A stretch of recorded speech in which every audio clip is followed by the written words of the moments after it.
전세 하락, 역전세 때문에 전국의 집주인들이 머리가 너무 아팠었는데요. 최근엔 전세가가 다시 상승하고 있다는 뉴스가 심심치 않게 나오고 있습니다. 그런데 지금 전세가가 다시 회복을 하고 있다고 해도 지금 내 집에 살고 있는 전세입자의 보증금보다 지금 시세가 올랐다 해도 내가 돌려줘야 되는 보증금이 발생했다면 갑자기 작게는 몇 천만 원에서부터 많게는 몇 억까지 자금이 필요할 텐데요. 잘 모르시는 분들은 집주인은 돈이 많으니까 무슨 걱정을 하겠냐라고 생각할 수 있지만 현금 몇 천만 원에서 몇 억을 바로 꺼내서 줄 수 있는 사람은 정말 드물 거예요. 왜냐하면 더욱 투자자라면 몇 천만 원, 몇 억을 갖고 있었으면 통장에 그냥 뒀을 리가 없기 때문입니다. 그럼 지금같이 역전세가 났을 때는 집주인이 전세입자한테 보증금을 반환해주기 위한 방법들은 어떤 게 있을까요? 여기서 역전세란 무엇인지부터 설명하고 갈게요. 역전세는 내 명의로 되어 있는 그 집에 전세입자가 5억을 주고 2년 전에 전세를 들어왔어요. 그런데 지금 보니까 그 아파트의 전세 시세가 4억으로 떨어진 거예요. 근데 이 임차인은 지금 2년이 다 됐기 때문에 새로 갱신을 하던지 이사를 나갈 거잖아요. 근데 그 임차인의 입장에서는 굳이 전세 대출 높은 금리 내면서까지 이 집에 계속 전세로 살 이유가 없어지는 거죠. 바로 옆에 집만 옮겨도 전세금을 1억이나 낮춰서 이사를 할 수 있기 때문이에요. 그럼 임차인 입장에서도 달달이 나가는 이자 비용의 부담이 좀 덜 하게 되겠죠. 아니면 이 집을 너무 좋아서 다른 집으로 이사 가기는 싫고 하면은 임차인이 임대인한테 얘기를 먼저 해보겠죠. 지금 시세가 4억인데 갱신할 때 우리 5억 말고 4억으로 재계약하는 거 어떠세요? 라고 분명히 물어볼 겁니다. 그래서 이런 역전세 상황에서 임대인들이 해결할 수 있는 방법 4가지에 대해서 오늘 말씀드리려고 합니다. 첫 번째, 전세입자한테 월세를 주는 겁니다. 세입자한테 월세를 받아도 모자랄 판에 월세를 줘라고? 라고 생각하셨나요? 그런데 잘 생각해보세요. 기존 임차인이 나가게 되면 새로운 임차인을 맞춰야 될 텐데 그 새로운 임차인을 맞추려고 해도 우리는 몇 천만 원이 더 필요하게 되는 거예요. 그런데 만약에 이 자금을 당장 못 구한다 하면 나가는 임차인에게 전액 보증금을 돌려줄 수 없게 되는 거잖아요. 그럼 그 임차인이 이 집을 상대로 경매를 넘기게 됩니다. 그럼 일반 매매보다 훨씬 더 싼 가격에 내 물건이 넘어갈 수 있겠죠. 그럼 오히려 1천만 원, 2천만 원 잃을 거 7천만 원까지도 더 잃을 수 있게 되는 겁니다. 그럼 오히려 내 집이 경매로 넘어가기보다는 임차인과 얘기를 해서 임차인이 만약에 5억을 주고 들어왔다고 했잖아요. 근데 시세가 4억이야. 그럼 그 1억에 대한 차액금에 그 임차인이 부담해야 되는 월 이자료가 있을 거잖아요. 그 이자료를 계산을 해서 내가 그 이자료보다 조금 더 챙겨서 달달이 내가 보태줄게 라고 얘기를 하면 그 임차인 입장에서는 또 한 번 더 생각해 볼 수 있겠죠. 그럼 집주인이 대출 받으면 되는 거 아니야? 라고 생각하실 수 있는데 일단 전세가 끼어있는 집에 대출이 나오지 않는 건 다들 알고 계시죠? 그래서 주담대로 주택담보대출로는 받을 수 없게 되는 거고요. 만약 집주인이 DSR이나 대출 규제 때문에 더 이상 대출을 받을 수 없게 되면 방금 말한 이 방법을 사용해 보시는 것도 좋습니다. 그럼 임차인의 입장에서는 달달이 조금이라도 10만 원이라도 이익을 볼 수 있기 때문에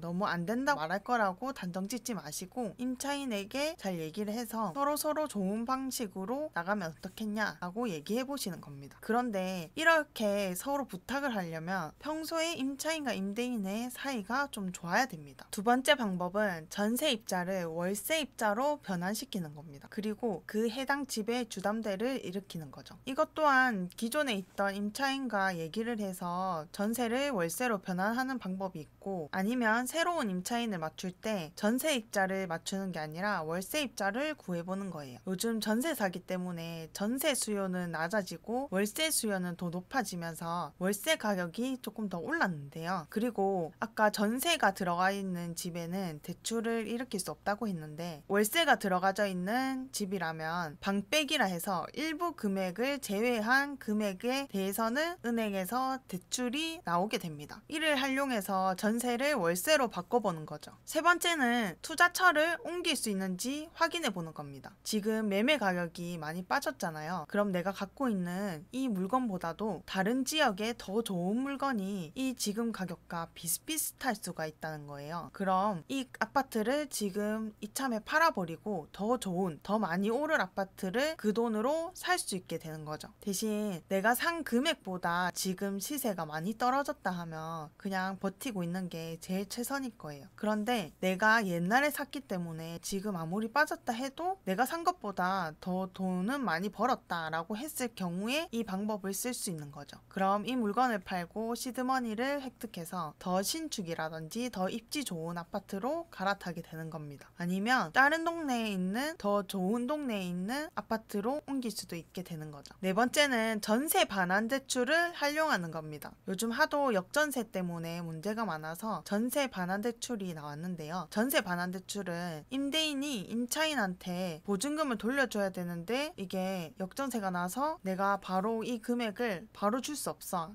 했는데 내가 DSR이랑 대출 규제 때문에 더 이상 대출을 받을 수 없다 하면 이 전세 반환 대출을 받아서 이런 건 DSR에 적용되지 않기 때문에 은행 가서 나도 전세 반환 대출 받을 수 있는지 확인을 해보는 겁니다. 그리고 전세를 끼고 있는 상태에서 내가 매도를 하려고 팔려고 한다면 그 지금 살고 있는 전세입자한테도 꼭 얘기를 하셔야 돼요. 그래야지 집 보러 왔을 때도 협조를 좀 잘 해줄 수 있고요. 그리고 이렇게 얘기를 하면 실거주가 만족이 높으신 분들은 얼마에 내놨는지 물어보고 가격이 좀 적정한 것 같다 하면 자신이 매수하는 경우도 종종 있습니다. 저도 며칠 전에 전세입자가 나가고 새로운 전세입자를 맞췄었는데요. 다행히 그 지역은 딱히 역전세가 나지 않았기 때문에 기존 보증금 그대로 재계약을 할 수 있었습니다. 그런데 기존에 살고 있었던 세입자분들하고 이런저런 집 문제 때문에 좀 트러블이 있었어요. 그래서 최대한 연락을 안 하려고 지내고 있었거든요. 그렇게 되고 지금 만기가 돼가지고 다른 분을 만나서 계약을 했는데 그 새로 들어오시는 분은 젊은 남성분 혼자셨는데 저랑 얘기도 많이 통하고 엄청 사람이 괜찮은 것 같더라고요. 그래서 속 썩였던 세입자가 가고 정말 괜찮은 세입자가 왔구나 라고 그런 생각이 들었습니다. 그래서 그 집을 생각하면서도 이제 좀 좋은 사람이 들어와서 살겠구나 라는 생각을 하게 된 거죠. 오늘은 전세 끼고 매매를 했는데 지금 전세금이 낮아져서 고민이신 분들에게 조금이나마 도움이 되기 위해서 영상을 찍어봤습니다. 오늘 영상도 좋으셨다면 좋아요랑 댓글과 구독까지 같이 부탁드립니다.